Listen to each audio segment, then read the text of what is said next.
It can't be that bad, oh, it can't be that bad, oh, it can't be that bad, oh, it can't be that bad, oh, it can't be that bad. All right, cheers. You're doing it right in the mic. Cheers, too. cheers. Pre-recording shot. You know what I haven't seen you do in a while is shotgun a seltzer or a beer in the bathroom right before. Like, it was your typical pre-recording ritual. I got really rusty. I got really bad at it at one point, so I stopped doing it. What do you mean rusty? Like it would spill everywhere? Like you lost the skill to do so? I just couldn't, with the seltzers at least, I just couldn't handle all the bubbles. You couldn't stomach it for anymore. a minute there. I just couldn't do it. But just the other day, Saturday, in fact, me and Patrick shotgunned a Coors Light. I sucked that baby down like it was life. Do you think there was a difference between sucking down a beer and a seltzer? Yes. 100%. What? There's just more seltz in a seltzer? There's less bubbles in the beer. And then also I had the beer at the perfect shotgun temperature where it was like I pulled it out of the cooler and it was really freezing cold. So we were holding on to it for a while to not, because it's hard to shotgun something really cold. Yeah. And I had it just at the right perfect temperature and got it down. And seltzers are very finicky. And then I always get the bubble burp. Like the foam burp. Excuse me, the foam burp. We all know yeah, it. We've from all seltzers. I don't get foam burps. I don't get foam burps from beer though. No, just like a little light burp. Oh, I got a big old burp from beer. You get beer. a Homer Simpson burp? Oh yeah, for sure. But it's not. There's no foam coming with it. It is like very scary. I've seen you like post seltzer shotgun burp, and it looks like you're dying from seltzer burps, ODing. Seltzer burps are maybe some of the most painful burps that a person can have. And you choose to do this to yourself? You don't. I haven't done it in a while. I mean, but like, was it for time efficiency that you would just... What I realized is apparently shotgunning is a Middleton tradition that me and my brother started doing, and now it's every family dinner, party, anything. Even if people are getting together and some people aren't there, we'll FaceTime the people and be like, hey, we're about to shotgun a beer, grab a beer, we'll do it together. Okay. So it's a tradition that has spread, let's say, horizontally as opposed to like down a generation, because I think the only generation below you and your brother. It's going vertical. Oh, it's going upwards. Yeah, we're surprised that the cousins and aunties and uncles and friends and they shotgun. They have both attempted, but they don't do it every time with us. No. I would love to see your father, Alfred. Like, have you seen those videos of people creating a vortex in a bottle? Yeah, they always like lick the bottle though. That part I don't like. Yeah, I think it's just the aesthetic. Not a lot of people. It's not like a good aesthetic. Well, usually the people doing it aren't aesthetically pleasing to begin with. Okay. So let's imagine it's a sexy girl that licks the bottle vertically. No. I think I'd be into it. And then she would vertically like just slurp down an entire bottle of Modelo. Hell yeah. It's always Mexican beers, Coronas and stuff like that. Have you noticed that? Good taste, a little lighter. It's not like it's not a hazy IPA. I think it's, for sure, 100%. But like, why don't they do a Bud Light bottle? I think because it's a brown bottle, you can't see it. Oh, that's right. They're trying to flex. There's the aesthetic. You could see the liquid. You could see the actual vortex. Yeah. I'd like to see your father do that with an entire bottle of wine. Oh, yeah. No, Alfred's not a... I was going to say he's not a shot taker. But he's not really. He like will sip on Crown Royal. He'll drink a shot of Crown Royal within like maybe 20, 30 minutes. But he's not like taking it down. I know he used to like Irish car bombs for a minute. He was into like... What is it? That's like a Jameson and a Red Bull? No, that's... Jameson and a Red Bull is...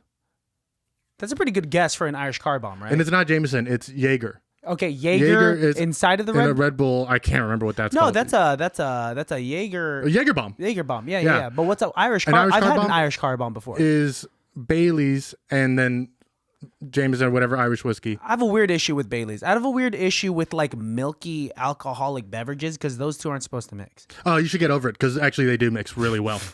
No, okay, honestly, you should get over that. Because I'll try my best to. It's really good. Like a gin fizz has a little bit of a milky, even though there's a little bit of cream in a gin fizz. Yeah. But like, a White Russian is a really good drink. You've spoken about White Russians before. That might be a little more appealing because of the tier of classiness that it is. I might be able to like. Oh, hang on. There is no classiness in a White Russian, sir. I feel like it always comes in a martini glass, right? No, sir. No, it comes in a rocks glass and it's got layers. Never mind. I'm shooting it down right now. If it's not coming in a martini glass and it's milky, a martini glass. Yeah. I feel like that's in a Bond movie somewhere. Someone has a White Russian, or maybe there are literal White Russian villains. Honestly, if it's a Bond movie, White Russian would be the name of the villain, right? of his like henchmen.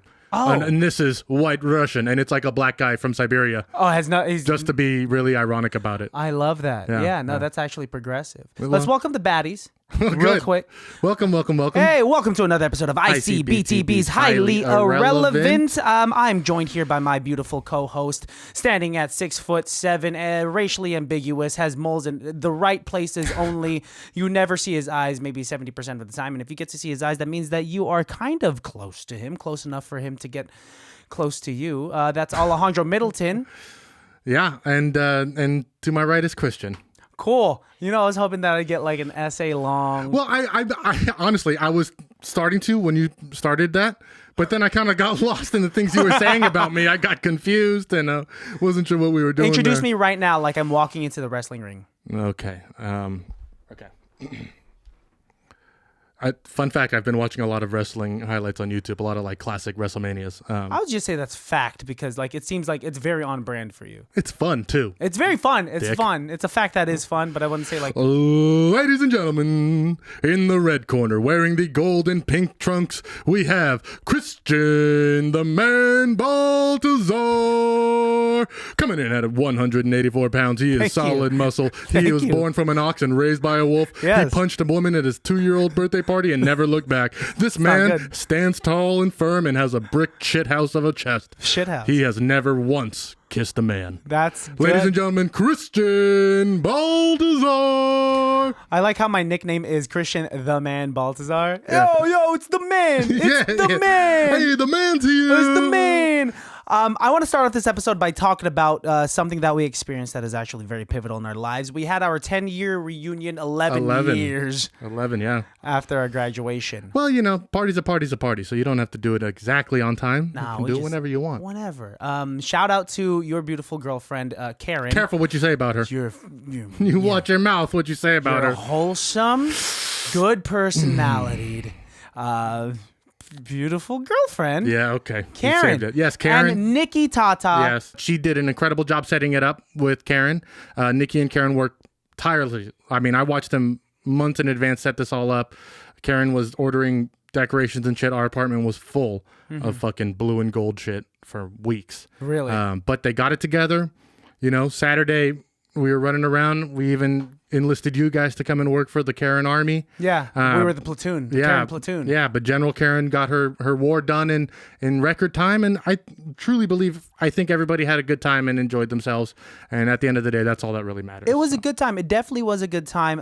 It was my first time traversing in a vehicle with that many balloons of that size. Yeah. And I was like, this is not legal, right? No, 100% legal. 100% legal. 100% legal. That I can't see through my rear view? Mm-hmm. Whoa. That's why you have side mirrors, bro. Crazy. You're What right. about you're those right. U-Haul trucks, bro? You're right. Yeah, I don't know. The first time I had a shitload of balloons in my car, I want to say it was for my nephew's first birthday. Similar to like what you guys had, just an ungodly amount of balloons. Ungodly. And also at that time I was smoking cigarettes. So I had the window down and they were all just like doing that horrible balloon sound that they do when they start vibrating. And then a couple popped. Stop. So I was just like, I'm just gotta get home and just stop this now. So were there any balloons for your nephew? Yeah, the majority of them. Okay, Yeah. at least a few made it out alive. Dick. Most of them made it out alive. Anyways, yeah, so we had a bunch of people set us up. So, I want to say thank you to all the people who helped Karen and I get through this day. So, of course, Christian and Melissa, thank you guys so much. Sam, Michael, her husband Jake, her 2 kids helped out a little bit. So that was cool. Everybody kind of pitched in and helped. A lot of people who came to the party brought ice, which was perfect. They brought coolers. Everybody brought something to drink. And I was telling Karen, I was really happy or kind of like pleased with this community thing that everybody Pleased. had right away. Well, because I didn't expect it to happen, honestly. When we said like bring your own beer, I didn't expect people to just come and just dump whatever they had into a cooler. And it was truly a free for all for everybody to kind of go and try things and take shots with people and taste things and try. It was just great. It was an all around great time. It was I definitely had a lot a good of fun. time. So thank you, Karen. Thank you, Nikki. Thank you Thank to you, all the everyone that helpers. set it up because I know it was not an easy task, especially like when the individual that was, it was supposed to be the class president that's supposed to put it together, and so I'm not 100%. what are the politics of All I know, all I'm saying is, okay, look, this is what I know. is that white men shouldn't make decisions. I actually honestly think it was a man of color and a woman. Yeah, no, absolutely. It is. It definitely was. Over. There's nothing wrong with it. They're just busy. They're incredibly. In fact, they couldn't even make it to the party, which is not their fault or slight against. It'd be fucked They're up. not listening anyway, It'd so be who cares? fucked up if they were like, if they were given the responsibility to like for them to have shown up and be like, we just didn't want the responsibility. Yeah, I don't blame them at all. I guess so. I don't blame them at all. It's a big thing. It is. It's a lot. It's a lot. And Karen does awesome with stress. She was doing great. She was glowing. She was glowing at the park when she was setting up. And I was like, this is you stressed out. And she was like, yeah. And I'm like, wow. I love Karen. I'm going to start off by saying that before I dig my hole. Guys, he said it. Shut up. He said it live. But she thrives on high stressful situations, but hates high stressful situations. So it's always a real tough line to like balance on for her, because it's like, she looks forward to this kind of stress for weeks and weeks and weeks and does like planning things and doing stuff. But then when it comes down to it, she's like, oh, fuck, I am in charge of all this shit. And it's like, yeah, but like, you set all this up. You're good. You really have a lot. Like, she beats herself up a lot. I think it's the level of reward that comes with it. ROI. It's what? Pardon? ROI, risk over reward? Return on investment. Never mind. That's return on investment. That's not the acronym I meant to say. We're talking about stocks now. No, she definitely. I think that's what it is. I think that's why a lot of people do want to put themselves in those situations. That's the same thing as like performing. Like sometimes like we hate the feeling of like, oh my God, the audience is not laughing now. The audience is not laughing now. They finally laughed. It's the release, right? Oh God, yeah. I miss it, baby. It's. With that being said, it was interesting for me. Shout out to like some of the people that I spoke to that I didn't really get to speak to in high school. I said that I would shout her name out. Courtney Green, Jamie, or Jaime. I don't know if that's that's how their name is pronounced. Yeah. Jaime. Shout out to you if you're listening to this episode. Thank you for being our social crux throughout the evening. Because what I realized about myself, I guess what I've always known is that I do have a certain level of social anxiety, even though that I could be, you have said, a social butterfly. But in an environment where the expectation is to catch up, or where the expectation is to say hi to people where you at least know of each other, it's an interesting foundation for for me to be in. And I was trying so hard to stray away from the rehearsed dialogue of like, hey, how are you? I work here. You were trying to avoid small talk, but it's hard to talk to people who you haven't seen in that long without small doing the culturally accepted small talk. Yes. Yeah. I mean, I completely get that. I think, I'm just kind of like having this realization now. I think I kind of like really tried to avoid those kinds of conversations. One, because I don't really have much to say in small talk conversations right now. I'm in between jobs, out of work, whatever. I'm in between jobs. I would say that you got your cell phone logged with a job. I'm about to start school. Everything's kind of very fluid right now, right? Mm-hmm. None of it sounds good being said out loud, right? At least in my head. So I was trying to avoid those sort of things. So I would use I'd use the classic Alejandro tactic of like the couple of things that I know about these people to get them to talk about themselves instead of them asking me about those things. Yeah.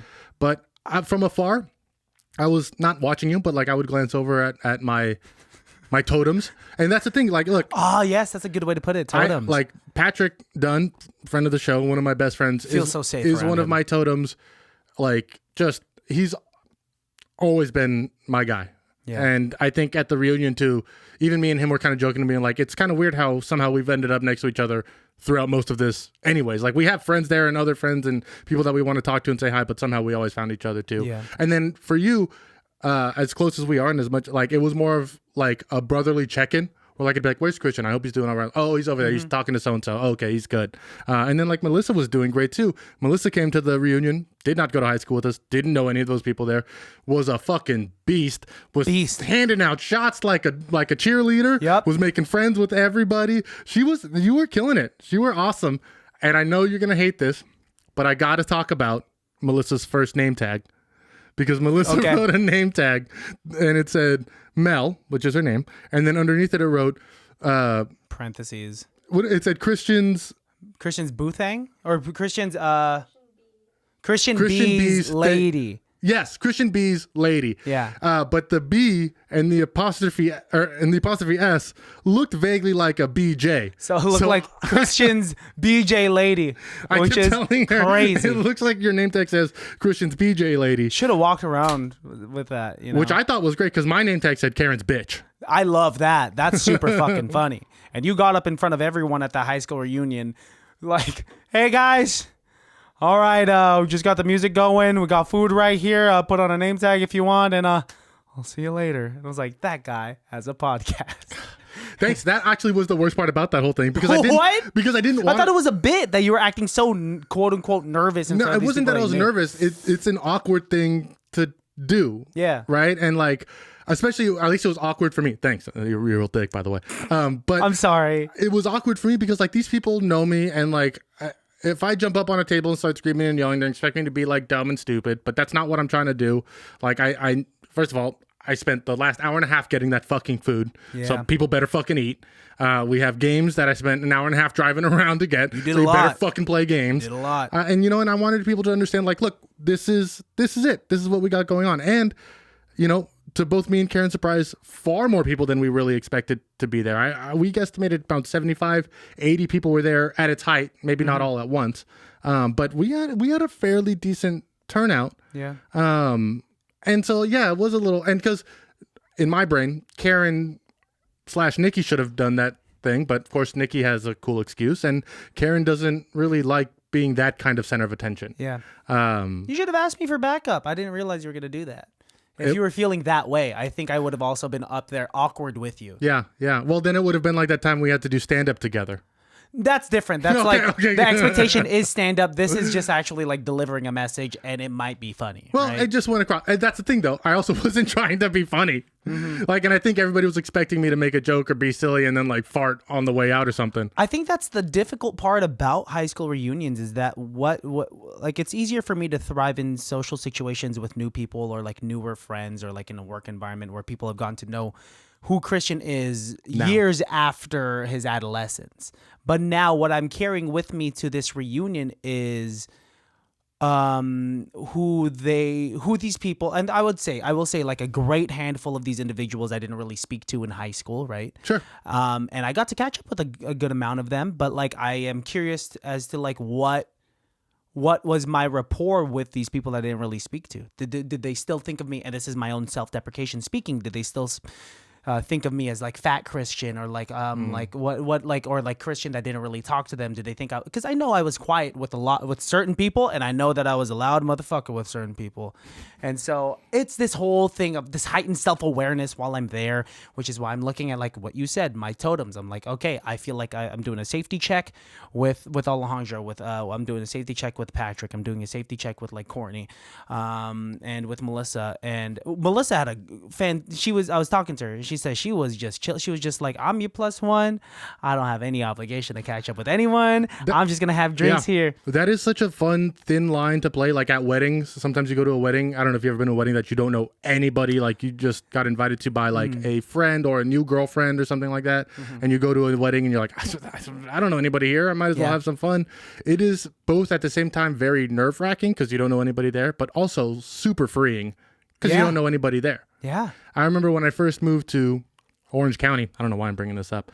And I started working at the Cheesecake Factory. It suddenly clicked in my brain, maybe about 2 or 3 weeks into it. I was like, this is the first time I've had a job where I'm not Matt's little brother, my older brother's. Love that. Because everybody knew my brother, especially growing up in Benicia. And then in Benicia more so, everybody knew my mother too, because she worked at the school district. And like, I always felt like I was so-and-so's son, so-and-so's brother, and so when I had that first opportunity to really be who I wanted to be and kind of like try it out and see what I'm like as me, it is a really kind of interesting, freeing experience. But it's because, you have this idea of like, oh, well, like I don't know any of these people. They don't know me. You know, it's like starting a new job or doing a temporary job. I know you've never worked like temp jobs that have like you're going to be here for 3 months and then you're done. Yeah. You know, like you go into that job and at least for me, I'm like, oh, I'm going to give these people real me all day long because in 3 months I'm never going to see them again. And then what ends up happening is these end up becoming some of my best friends and they really like me and stuff like that. And, you know, I'm thinking in particular about my job at summer camp. Yeah. Because some of those people I still talk to right now. And that was, I remember going up there and driving up there being like, I'm never going to see these fucking people before ever again. And like, I left that camp with like a relationship and like best friends and people that I still talk to this day. And like, so it is interesting. Isn't that ironic? Like, Isn't it ironic? In temporary situations, we are allowed to, or we feel safe in temporary situations to be our full selves, to undeniably be ourselves. However, in an elongated situation, we filter ourselves to try to like to fit the mold of something acceptable. To fit That's the mold crazy. that we think they have for us. Yeah. That's what I think it comes down to. I wish, I mean, like I still had a good time at this reunion, but I wish that I had just like, I had done this whole thing. And if you're listening to this, you're hearing all the inside baseball. But like we went to there's like 5 or 6 solid listener baddies who've been listening from the very beginning who are listening to this episode right now. and they're just like, oh, I'm yeah. like, I talked to Christian and Alex. I hope they didn't think that while we were talking. No, absolutely not. But like, I was having so much social anxiety at the bars, especially since like, and it's understandable that you and Karen couldn't make it. You guys are fucking exhausted. Yeah. You know? So we had intended to, if there are people listening who went, yes, me and Karen are sorry we didn't make it to the bars, but we started our day at 9:00 that morning. Yeah. And did not we stop. were done. Went straight to drinking. Went straight from drinking to socializing. Did both at the same time. Had this like buffer period of like going home and freshening up, and I get how it is. Before that we made the decision we weren't going out. Oh, like we were driving home and we drove past my parents' house because Maddie was staying there, and I was like, let's just pick up Maddie and just stay. Like I'm done. Yeah. I'm hot. I'm tired. Especially like lugging all of the stuff from the park to the vehicles. Oh, I left all that in my car for that night. Like I took a few beers out and I was like, that's it. You guys just wanted to chill. Karen crashed immediately. I think I turned on my PlayStation and just like stared at the screen for a minute and was like, I don't even want to do this. You turned your brain off. Well, I mean, like we wanted to turn our brain off, but we were just like, no, we're going to fucking shaft through it. So we went good for you. Good on you. Tried to. So this is like the best way to preserve my energy and still seem somewhat social. And this is the inside baseball I'm talking about. For sure got a drink. Tried as soon as possible to get a drink to like loosen up. And I spoke about this like over a year ago when Rob Glatzel was a guest. And I did that thing at parties where you position yourself in such a neutral position where people come to you. So you're not exerting energy trying to look for social interactions, but the ones that like I'm making myself open. I'm not closing myself off. You're invited to talk to me. And that's fat boy logic. That is, yes, because I'm so lazy physically. That's fat boy logic. Where like if you are around my vicinity and like it's convenient for both of us to interact with each other, then we'll interact with each other. Or if the situation at hand calls for it, then we'll interact with each other. And placing ourselves in that position created, I mean, like actually like we were able to make authentic conversations. I know. I completely get that. I think a lot of times I go to parties and I want to be like, oh, I'm going to sit here and wait for people to come to me. And I think you've definitely seen me do that. I've done that here a lot of times at your parties where it's like, it's a lot of people that I know, some people that I don't know, some people that I kind of know. Yeah. But if I just sit here, eventually somebody that I know is going to come and talk to me and then I'm good to go. Yeah. I felt like at the reunion where every time I sat down and was like, I'm just going to kind of hang out here and stay for a second. Excuse me. I did feel like I had a little bit of a host obligation. You did tell me, you're just like, Christian, I cannot get fucked up because I have to be here for Karen. No, and totally. Like, and you know what? yeah, I was dude. really proud of myself because I had multiple people offer me shots and I didn't take them. Melissa, I did have one with Melissa near the end, and I did have one. We had super cool cups. Yeah, our cups had like weird like Doctor Strange What? art on the inside. Yeah, it was dope. But you know what? I was really proud of myself because I think if Nikki was there, I would have been like, this is Nikki and Karen's things. I'm hands off and got fucked up immediately, which you've seen me do in the first hour, and then be wrecked for the next 3 hours and make bad decisions. You make it to the second hour at least. Well, make bad decisions for hours 3 and 4. Uh-huh. And you know what? I mean, maybe I'm fucking growing up. This is what it is, dude. It's a slow process. You said this. Remember we had an episode of you of Alejandro Grows Up where you're doing a lot of self-reflection. That was months ago. That was years ago, sir. That was not, No. was not years ago. Yes. That was like, was that last year? No, that could have been earlier this year. That was 2020. No, shut up. No, dude, I'm not that naive. You're already with Karen. Yes, I mean, it's a slow process. And I think we're both growing up. Yeah. I'm constantly thinking I mean, we just said on like our last episode together when you came back that was like an episode of self-reflection for both of us. And I think that like this was a good check-in, like this kind of like high pressure social environment, which I would say high pressure for you because you are the significant other of half of the people that like mainly put it together. Oh, that's not even half of the stress that I had. You don't know how many, like, fuck. What? Coming from a small town like we do. Yeah. And two people like me and Karen have two big groups of friends who are two different groups of friends. Mm-hmm. So like a lot of people are looking at our fucking relationship and like telling us and being like, you know what? That is crazy. We're really happy for you two. We're so happy you two found each other. Mm-hmm. Like we're so glad that you two are finally together. It makes sense. You guys are two of my favorite people. And I don't want to speak for Karen, but for me, it's like, thank you. First of all, thank you very much for all those compliments. I know I'm not good at compliments. Thank you. I appreciate it all. But it is also like, I do have this like flash of fear in my brain of being like, I didn't know everybody was watching.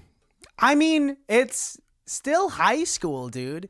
I mean, like, there's not as much scrutiny with me and Melissa. Well, because everybody knows Karen and me since elementary school. That's the thing. Now, if Melissa happened to have gone to Benicia, the elementary schools in Benicia, and like Benicia Middle School and high school, then there would be like scrutiny. Like, just like, oh my god, you guys had so many classes together. You guys actually bickered, and then you ended up together. That's so cute. I mean, but with you guys, like, you guys had this actual like rapport since the second grade. Again, that's what we tell people, but we didn't really talk ever in school. We had different friends, different groups. I think that's kind of the beauty of it, though. Yeah, dude. and I think it's beautiful. It's like and I was talking to an individual. I was talking to Caroline McCrary, and I was saying like, did you expect for them to be together? And she was just like, no, it's crazy. And then like her boo thing was asking like how it happened. I was like, it was because of the podcast. And like he talked about how he had a crush on her in the second grade, and he was like, the second grade?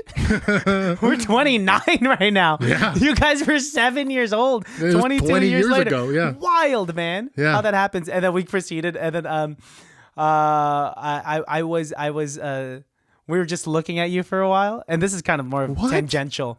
Looking at you for a while, and I was saying like, look at like this guy. He's wearing like a First Street Cafe t-shirt from 2011. He's wearing a Hawaiian t-shirt. He's wearing cutoff jeans that are right at the knees, Cortezes, and a Buc-ee's hat. And I was saying, like, this guy's the most random dude I've ever met. And we came to the conclusion that if I gave a crayon to a first grader and I said, draw a 29-year-old, that's what the first grader would have drawn, because you were wearing so many different things from so many different cultures. Cortezes, that's flexing your Latino side. You have a Buc-ee's hat, that's from Texas. You have a Hawaiian t-shirt, and you have a First Street Cafe flexing your stomping grounds that is Benicia. I didn't even mean to wear that shirt. It was just the only like tank toppy cutoff shirt that I had. Yeah. And I knew it was gonna be hot, and so, but that's fucking hilarious. It's so funny, dude. It's like you just you know what? I am exactly what I wanted to be as a kid. You know, a GTA character. Not quite yet. I told you about this guy Shane I just met, who looks like your GTA I avatar. legitimately met my Grand Theft Auto character. It blew my mind. But no, that's fun. Cool. What was I doing when you guys were looking at me? I think you were like, I don't know. I think you were running from one table to another. I think that's what it was. Maybe. Yeah, and it was just that was the hardest I laughed that entire evening. Was that moment. The hardest I laughed really hard at that reunion, and like harder than I have in a while, and it was good. It's good to kind of like get those moments. And it was me and Patrick were cracking up because at one point me and Patrick and friend who listens to the show quite a bit, Andy Waltz, shout out Andy. Shout out to you. We were all sitting there, and then Andy's like, "Oh, is this the part of the party where we just like stand and make fun of people?" and I scanned the whole area looking for anybody who would make eye contact with me. And our friend Ray, Big Ray, was looking at me. And I just pointed right at him and went, Right at Ray. And he got all red and kind of a little bit embarrassed. And the three of us just fucking died. Well, because you chose like such a gentle giant. And like, but He's so nice. and I love Ray. I love Ray so much. We let her, like, later we were hanging out, but that was like just like we picked. And even Patrick later was like, didn't we kind of like bully Ray in Mr. Bowles' class back in the day? I was like, oh fuck, we did. Which is crazy because now Ray, like if Ray was a video game character, his strength is through the roof. Oh, he's a dude. polar bear. He's leveled up. He's a polar bear. He's a big polar bear. Yeah. Yeah. It was. Let's put a bow on it. Let's just shout out all the people that we interacted with. All of the people that. Here's the perfect bow. We'll just put that group picture that we put up. Boom, and we'll put that right there. Thank you. If we didn't get to mentioning your name, you know who you are. Thank you for walking up to us and interacting with us. Thank you for making me feel socially safe in an environment where I felt social anxiety, but nonetheless, very successful. Thank you, Karen and Nikki, for putting all of that together. Good job. I have a seamless transition, and this is something that I wanted to Master of talk segues. about. Pardon? You're the master of segues. I would love to own a Segway at some point. The hoverboards are like $20. It's the same thing. Aren't those illegal in some places? Right? I think your mom's you can't lying do to you. that. No, my mom does not know what a Those are hoverboard is. illegal. That's illegal? That's illegal. Did I tell you about my mom's so out of pocket? Melissa was wearing this pair of jeans a few weeks ago. And I only bring it up because like she was wearing them yesterday. But they're like the distressed jeans, like you buy them distressed. They're from Target, and so like the knees are blown out and like they're everywhere. Melissa comes down. My mom's from another culture, and my mom watches a lot of CNN. And my mom, the first thing she says to Melissa is not like, "Hey, do you want breakfast? How are you?" My mom straight up says, "Your pants look like they came from Ukraine." Crazy, out of pocket. Wild. I understand it. Mom gotta chill. She's not wrong. She's not wrong. I look like you fought in the war. Oh no, Melissa. She said you look like you fought in the war. Crazy, man. Crazy. Well, Yeah. Anyway, what I wanted to bring up is that I was so glad you brought up Ukraine right now.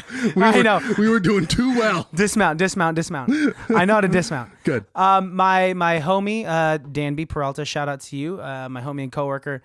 We started talking about Japan, and we started talking about how when I was younger, I'd come across on a pornographic website how in Japan they have like these weird game shows, and there's like these. You know I love those. Yeah, I know you love those. You don't have to go on porn sites to watch they're just normal TV in Japan. No, it just happened, and it's normal and it's legal because they censor the private parts. Oh. Two girls. What are you watching? I don't know. Well, that's just how it is in like Asian porn. Y'all never seen that? Like you could for sure still see like a lot of stuff, but it's like heavily that is pixelated. True. Yeah. So it was like these two Japanese women at the top of two slides. I know it sounds wholesome right now. But Honestly, I'm already sold. they're squatting. They're both squatting at the top of the slides. I'm out. And they're both peeing at the top of the slides. And it's a race to see whose pee reaches the bottom of the slide first. That's not it. I brought this up, right? I thought this was like taboo already. He says like, bro, get this. And I have a video that I kind of want to show you on air, and I want to see your reaction. He said there's this Japanese game show where they'll get a guy to like sing a full song on karaoke and try to sing it full through, but the entire time a Japanese girl is jerking him off, and he has to get through the entire song. And this guy is still Easy. hitting notes. Easy? I mean, I'm not a good singer, but I doesn't even sound fun. Can I show you? You guys want to watch it? I don't think we have a choice. I think, yeah, you don't have a choice, actually. Okay, so it's I like watching the Japanese game shows like, Stuck in a Wall. yeah, can they fit through that hole? Is it sweets? Did I what? You go out of your way to look this up. No, he went out of his way to look it up. Is this me in 2010 when I was showing people like pterodactyl porn and shit like that? No. This is censored because it's actually televised. Oh, that's what makes it better. This is on YouTube. No, you'll see. For the audience? Here, no, I could It's actually TVMA. put it up. It is still TVMA. The context is TVMA. Here. Oh, it's far more than TVMA. Oh, God. Let me see this. Oh, God. First of all, Describe what you're seeing. So yeah, for I the just want audio to say, listeners. perfect Japanese game show setup Love it. with like a talking head in the corner. Great It's title cards. one of my favorite parts about Japanese television. Oh God. Describe what you're seeing. Well, he started the song now. Oh, he doesn't even. Is that his hand holding the mic? That's a very ladylike hand. He doesn't look like he gets out much. He's struggling. I do like the talking heads. It's like a group of people watching him. Just a bunch of people watching this dude get jerked off. It's very invasive, but you can see Speaking like. of which, Danby just texted you. Oh, he did. Nice. Small world. Small world. But you can see how it's wholesome. They have like a table and a Wholesome? sheet covering. I mean, not the context, not wholesome, but You try to put It's this covered. show up in Kentucky and tell me how that goes. yeah, you're right. It wouldn't happen. It wouldn't happen.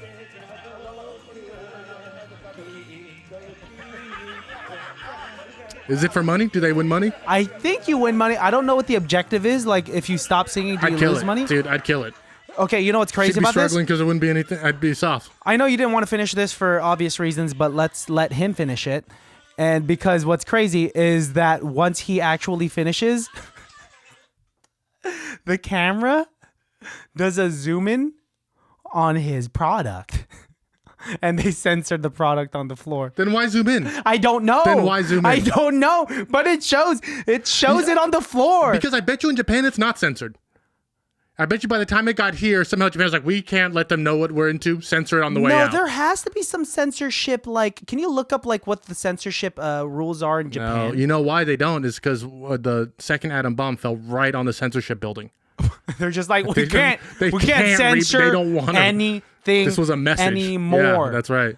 I don't know, dude. That's why Godzilla's got that big swinging dick. Oh, I didn't watch that version because it came. The movie came to America and we had to censor it. See, now Here. you get it. I get it. Now absolutely. you get it. Would you move to Japan? Would you live in Japan? I don't know. No, I mean, I would like to visit, and even that would be difficult because I none of those symbols and characters mean a thing to me. I couldn't figure out. That's a language, dude. That's a figure out language barrier. No. I think I could understand like speaking.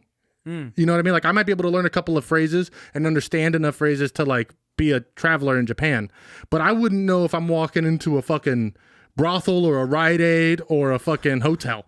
You know what I mean? Brothel or a Rite Aid, there would be like at least a symbol. I wouldn't know the difference. They don't have symbols like us. Sure, I'm pretty sure if you were to learn like the phrases. Oh, Melissa has an answer for us.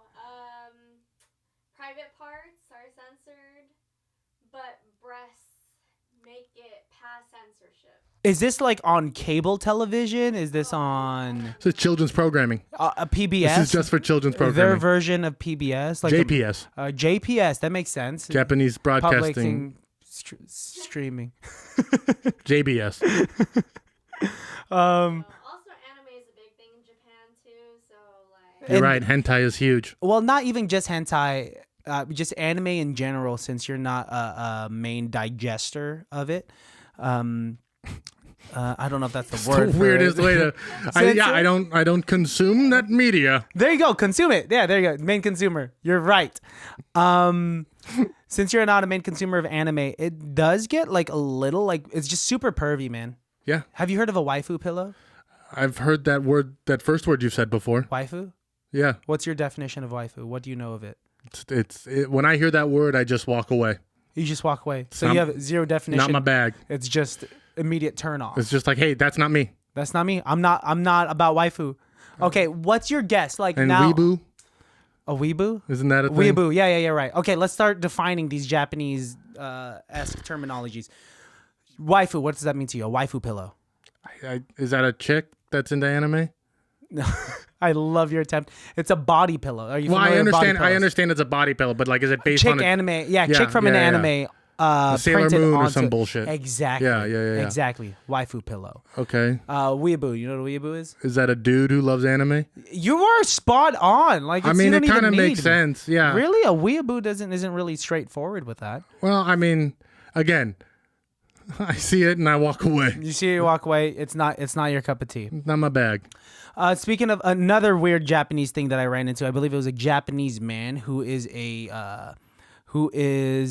known to be the most have the highest level of expertise in making strawberries and farming strawberries. Making okay. I not making them from like alchemy or anything like that, but I saw this video from a coworker. It was a guy that tried out his strawberries, and it was a $300 strawberry. I've seen videos similar to that. I've seen somebody eat like $100 mango. Ooh, $100 mango. That's within the ballpark of something I would spend. Not casually. Let's say if I were to be like for a video, for content. Let's say for content, and let's say like if we're actually like in the country of origin where this occurs, or like somewhere where I can never get it again, right? Bro, I'll sell you $100 mango tomorrow. No, don't do it.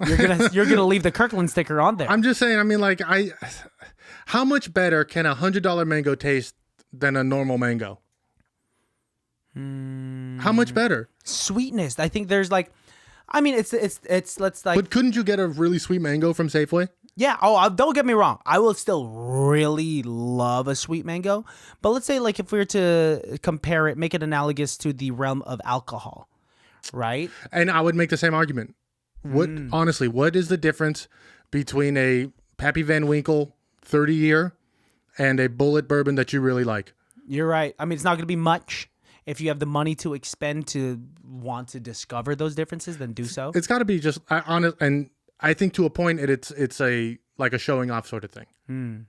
Right? It's classism. You think? I drink Louis the 14th because I can afford it. I get it. Right? I can eat $100 mangoes because I can afford it. But at the end of the day, $100 mango, I can almost guarantee will taste just as good as a mango from Costco. They'll both be good. Yeah, they're mangoes. I cannot imagine a $100 mango suddenly what does it taste like? Bananas?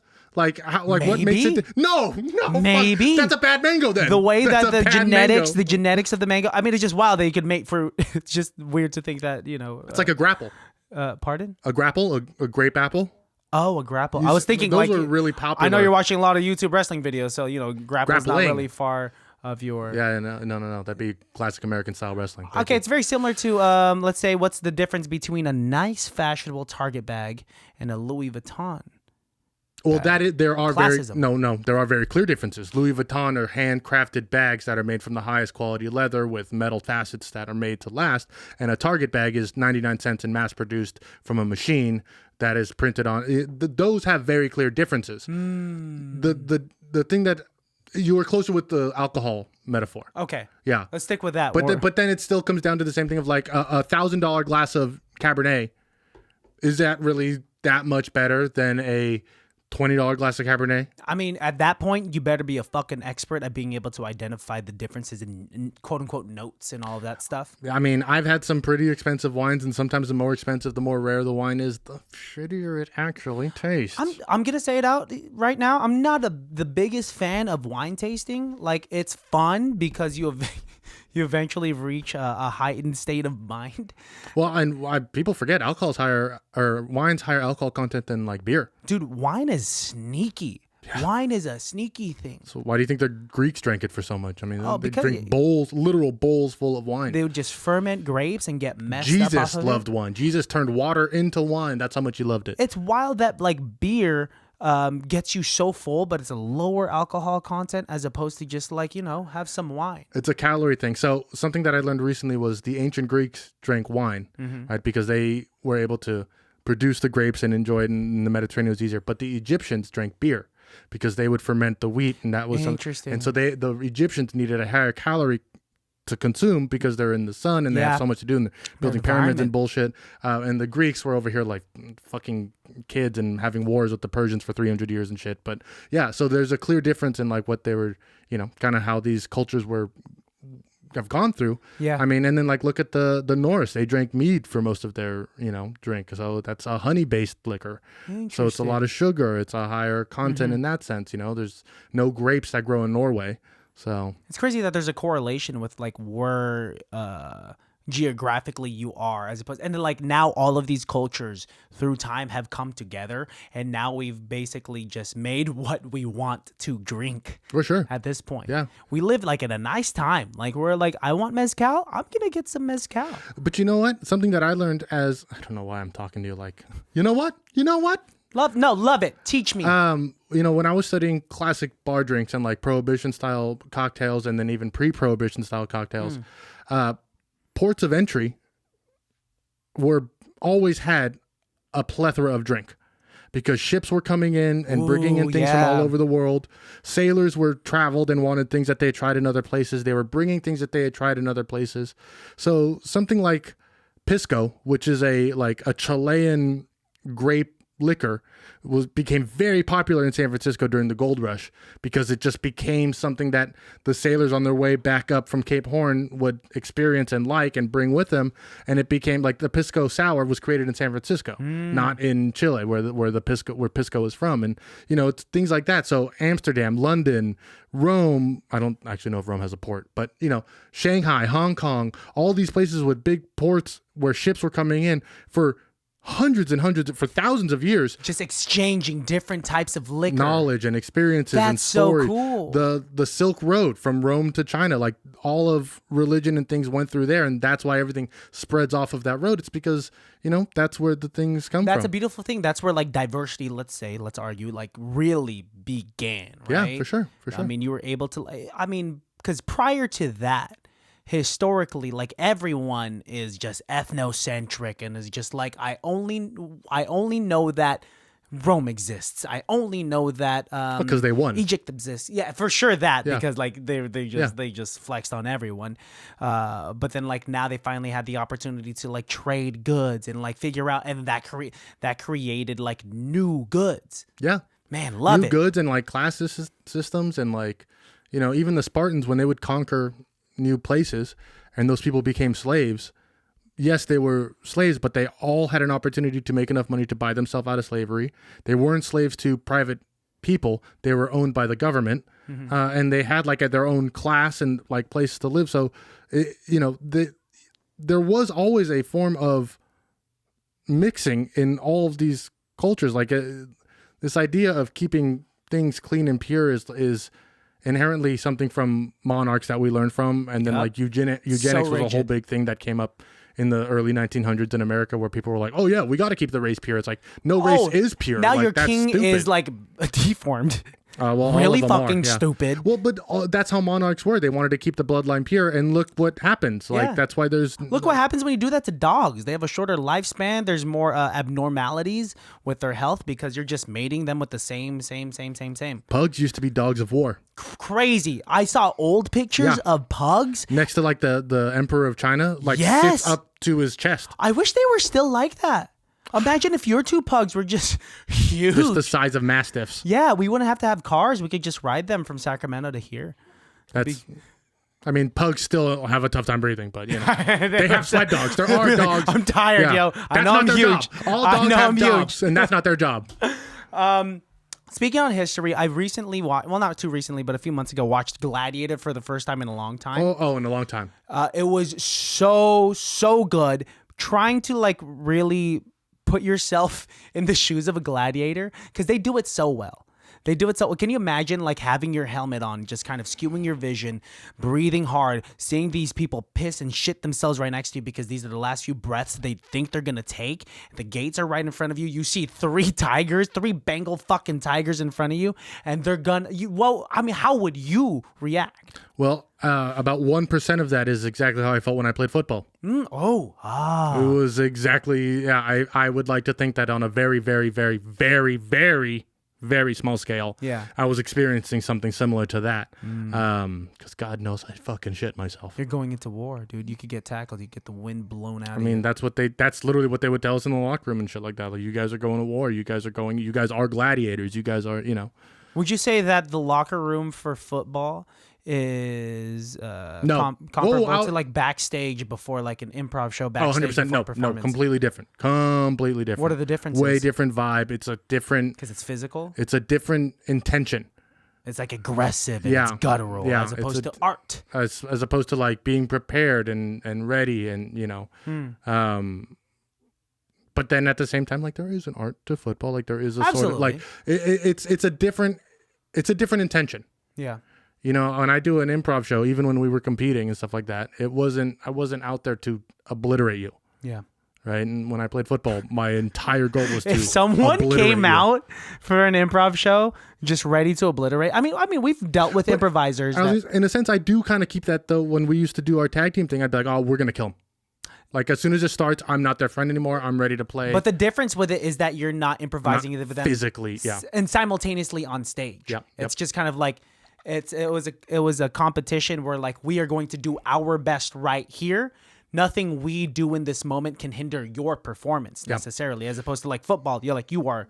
I can do my absolute best, and you can do your absolute best. And if you're just better than me, then guess what? You're just better than me. Yeah, That's just what it comes down to. I do miss that level of competition, dude. It's been a while. It's been a while since, like, I mean, remember we just had Faith on here last week, and she was talking about it. Melissa was saying, and it was, or Melissa was talking about it, and she said her favorite part of that podcast is when Faith said, "I want to be so fucking good at what I do that no one can copy me," and I'm like, that is great. Now, how can I apply that in my everyday skill set? How have you been? I don't know. I mean, because like I could get really good at Just improv. been thinking about it. Can someone copy my improv? Can someone copy? I mean, I guess someone could copy my your singing style. copy your jokes. People Yeah. can straight up just copy your joke. That is insane. Yeah. I don't know. Do you ever have any future plans of like doing some open mics again? Yeah, of course. Yeah, I mean that's never been off of my radar. Yeah. But you know, like we said before we started recording, I got a lot of shit coming up. That's true. You know, Focus so- on all of that stuff. And those Focus are on all things that that. I know are going to take time for the next couple of years. So Yeah. I'm not really too focused on, you know. These next two things, like school and your new job, these are like two long-term things, new chapters in your life that I'm really excited for you to get into, that I'm sure you're really excited to get into. And I mean, like, how are you feeling? Like, you just spoke to me right before this, just like this is the first time that it's like really hitting you in like in a you said you were nervous prior, but now you're like actually excited, right? Yeah, I was nervous and apprehensive, and you know, this is an expensive school that I'm going to, and it's not a school that has a name that everybody knows right off the bat and stuff like that. But I'm not going there for that kind of stuff. I'm going there for an education and to learn what I want to learn and do it on my time. And yeah, I was nervous about paying for it, and I'm doing it all on my own. You know what I mean? I've never gone through FAFSA before, like most kids do when they're 17 or 18. Yeah. I don't have the opportunity to, you know, ask my parents for help at this age and try and go through. So yeah, I was really nervous about going back to school and doing these things. And I mean, for the last 10 years, I was pretty confident that I wasn't going to go to college, just not going to do it. But, you know, things happen, and somehow I found myself in this position, and I'm happy and grateful for it. And yeah, I mean, after I finished orientation and stuff, I'm ready to kind of start and get into it. I'm still a little nervous, still a little apprehensive, because I do know wasn't the best student. And as you know, I'm not the best at sticking to things, so I might be really into school right now, but who knows where I'm going to be in, you know. But like I told you before, about two But I just episodes gotta do ago, I said I'm gonna fucking keep you accountable. Yeah. I'm gonna if I see your attention kind of hindering, I'm gonna ask what's up. And I'm gonna have to I'll probably give you some tough love to fucking see it through, man. But I have get the high podcast hopes for going. you, dude. Yeah. I have high hopes for you. Thank you. I'm so proud of you, and Thank you. I'm excited to have you back, dude. Well, thank Insert you. joke here. Oh, I know that you're thinking of like some like weird joke, like to like, cause you. I didn't have one. Crazy, Didn't because have I know one. that you're not like down for like a compliment, and I was expecting for you to say like, well, like in a few years when I join the dark cult and I start spreading my black wings and I start like working on my blueprints for the next New World Order. New World Order. Yeah. And what's that R word that me, you, and Greg Reasoner were talking about? Retard. You can't say that. Sorry, you can bleep that. I thought that was the R word you were talking about. No, it's like the whole thing from like This Is the End when they get sucked up into Not Revelations. the Rapture. Rapture. Oh, wow, I was way off. On Whoops. that note, let's do an improv scene. Luckily, once again in the studio, we have my beautiful fiance here. And you're not giving her the title that she has. Oh, let's give her a wrestling entrance. Improv suggestee. Suggestie. Wrestling entrance. Hang on, let Yeah. me think a little bit about this. I got a good one actually. I can kind of. Do you want to do the sound? Ladies and gentlemen, avert your children's eyes, but make your daughters look. Because coming to the ring right now, standing a whole 4'2", weighing 16 pounds, soaking wet, we have the spider monkey herself, all the way from Hercules,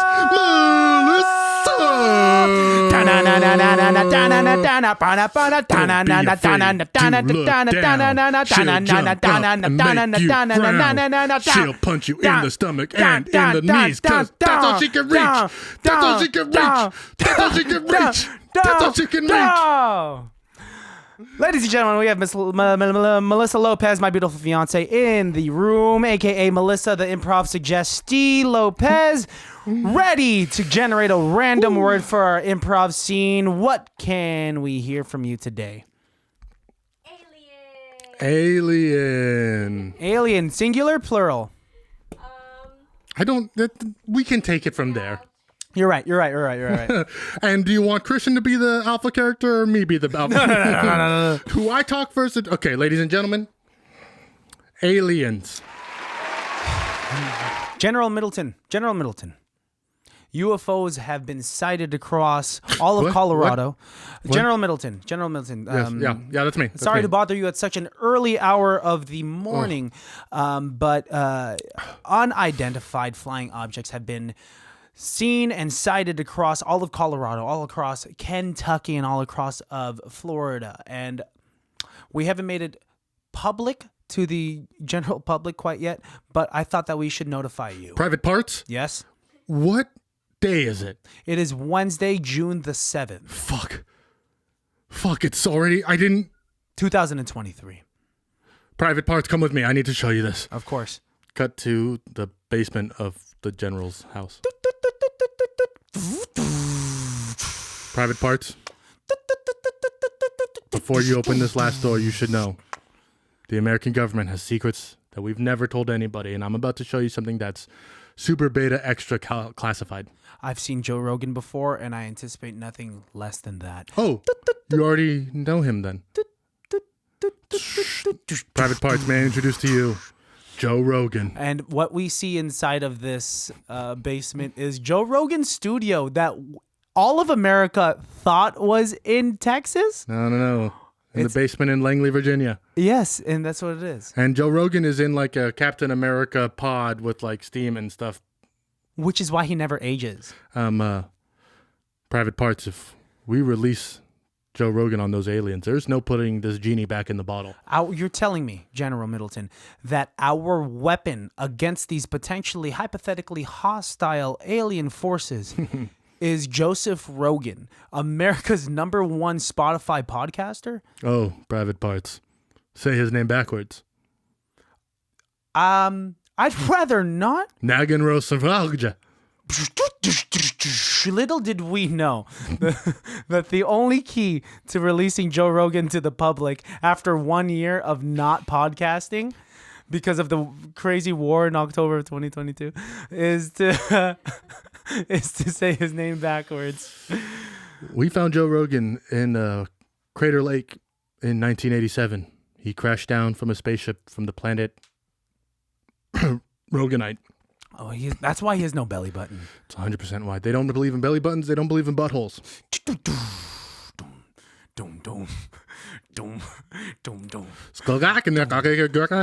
Joe Rogan freezes in position. We've been able to learn phrases from their real homeworld. Joe Rogan is his human form. Nagan Roro Sefelj is his real form. And does he only speak in... does he only speak in his native tongue or... When he's in that form, it's really hard to talk to him. Well, look at this. I found a cabinet that says translator devices that we should put on. Oh. Joe Rogan gets out of the pod and starts speaking to them. Hey, you guys want to smoke a cigar?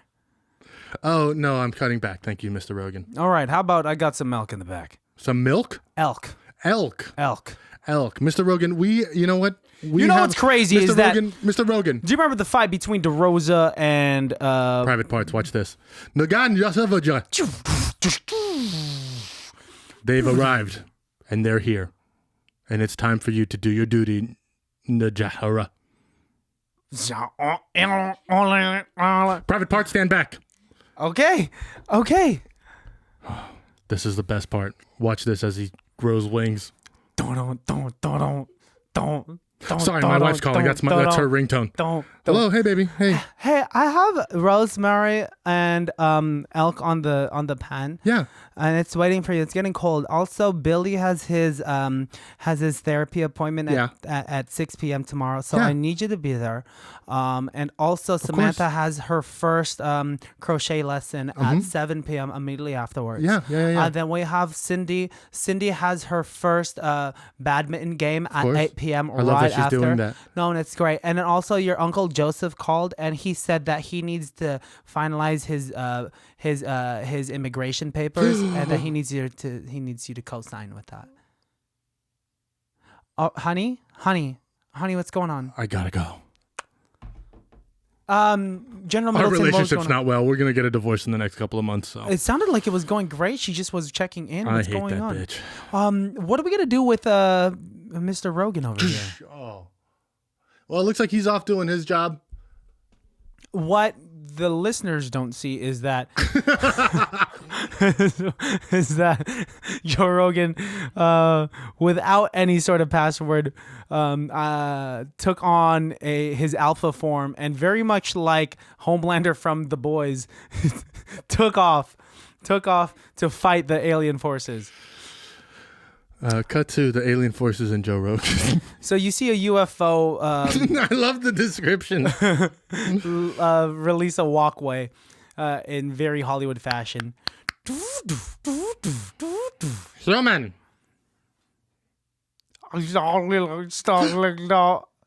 Are you a Roganite?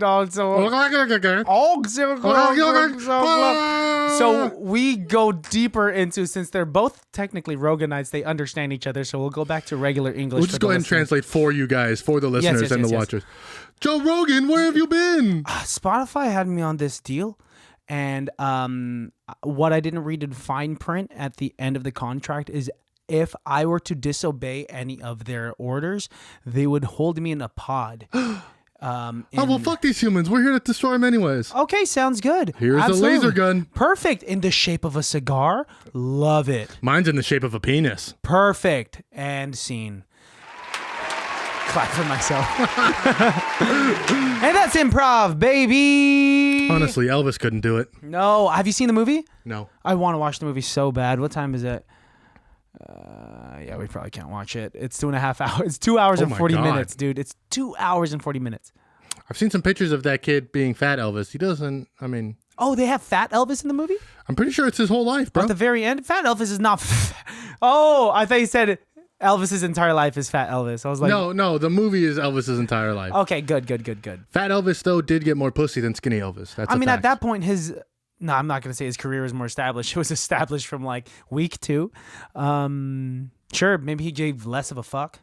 I mean, he was already Elvis. And he was less monogamous. I do want to say, if anybody has a free time, Google Elvis's karate videos, because that man did not know karate. That's why. That guy didn't know shit. That guy's doing some bullshit karate. That makes sense. I used to play this Super Nintendo game called Clay Fighters, and one of the characters on there was this like Elvis-esque character, and it was a caricature of fat Elvis trying to do karate, and that's where the fucking joke comes from, man. Dude, he can't do karate. I would fight Elvis. You would? And would not be scared. 3 fat Elvises versus 1 Steven Seagal at this age. Honestly, no. Fuck Steven Seagal. No, I mean a stiff wind could knock Steven Seagal over. He doesn't look like a real also, person. fuck Steven Seagal. He's over there with Putin in Russia. He's best friends with him. Oh, that's right. They're shaking hands, and he's wearing like a gi. Oh, dude, who knows what the fuck that guy wears? I don't know, man. I'm not a big fan of him. But there's honestly a couple Steven Seagal films that are pretty cool, but we got to watch the one with enough. him and Arnold. Yeah, that one I would love to watch. Yeah, Steven. Again, there's a couple that are not. I couldn't name them. Yeah. I'm not too big. I couldn't name a single Steven Seagal film. On this note, we should tell the baddies that at some point, We should tell him a date. We just edit in the date. We'll figure here. it out. But we're gonna eventually review the entire Fast and Furious franchise. That's 9 films. It is. That's Have you started? Very daunting. No. I've started. I'm thinking, should we do all 9 films for one episode, or should we break it in like parts? Let's do that. Honestly, we could do I think we should do it all in one. Man, that's gonna be a long ass episode. It won't be, honestly, though, because once you see them all, because you've never seen any of the Fast and Furious. That's so much work. You've never seen any of the Fast and Furious. No. So let me tell you this. They all kind of blend together, and it's just the feelings you leave these movies with. Okay. Not memories, because Do I it's have to all pay attention garbage. super hard when I watch these? No, it's all garbage. It's all stupid. It's all dumb. The first one, you should listen to the exposition, because that one was actually pretty good. Always pay attention to the first movie of every single franchise. But immediately in the second one, they throw all that shit away. Yeah. And then in the third one, they're in Tokyo. And then in the fourth one, they bring it all back. And then in the fifth one's when they turn into criminals. Yeah. And that's when it really picks up. Wow. Because The Rock shows up. And then it's a whole different franchise from The Rock goes in. Mm-hmm. And honestly, I love it. The Rock changes every franchise.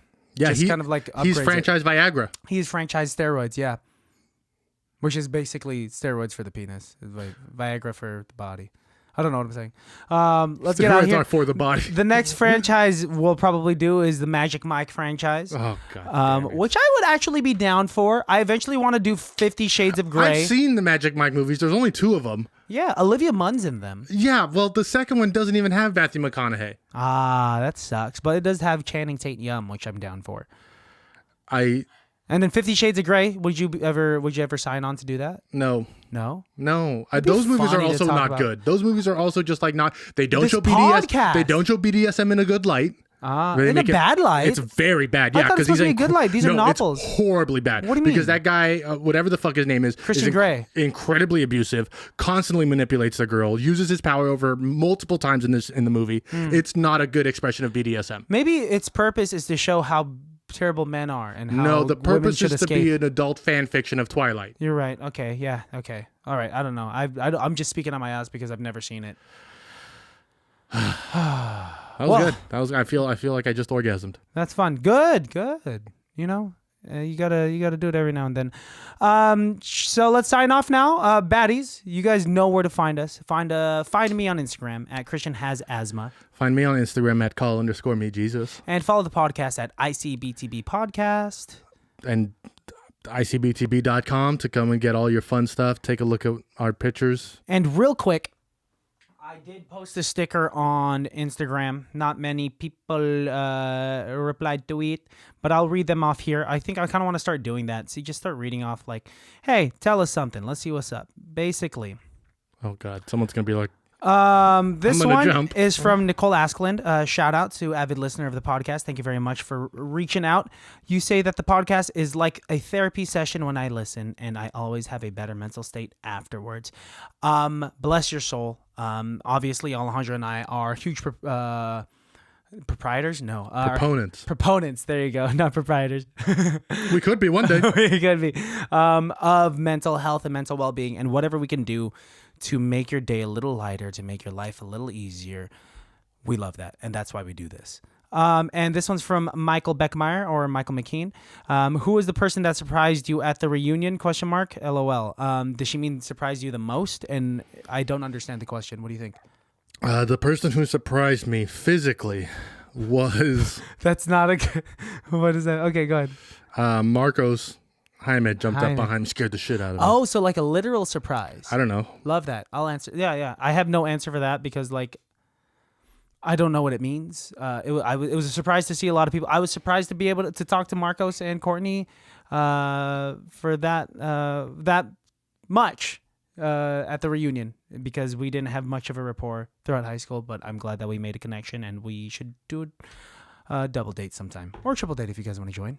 Thanks. Don't you love that I included you at the very end? You know what? It's almost like you care. I do care. I care deeply about you. All right. Thank you very much, guys. Do you have any last words before we get out of here? Bells, Johns, Tims, and cans. All right. And you heard it here. You heard it first at ICBTB. Peace, y'all. Can't be that bad.